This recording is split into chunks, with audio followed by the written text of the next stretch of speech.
Guys, আমরা এখন চলে এসেছি মামাস কাবাবের এলাকায়। তো আমরা এখন দেখাবো এই লোকেশনটা কত সুন্দর। আর এখানে আম বাগান আছে, আম ধরে আছে ঝাঁকে ঝাঁকে।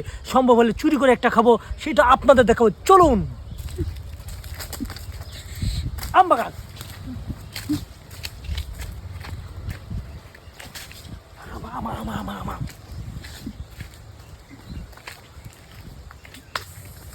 আশেপাশে কেউ নাই, কিন্তু আমি বলেছিলাম না আমি আম চুরি করে দেখাবো। দেখুন আশেপাশে কেউ আছে বলে, কেউ নাই। এখন আম চুরি করবো, দেখেন কীভাবে। মনে করো ওই যে আমটা, ওই দেখেন দেখেন দেখেন, দেখেছেন? এটা কিন্তু চুরি করে মেরে দেবো, কারণ মেরে দিয়ে চুপ হয়ে যাবো। যে দেখে দেখুক, ও ভিডিও করতেছি। আম চলুন, আসুন আমার সাথে।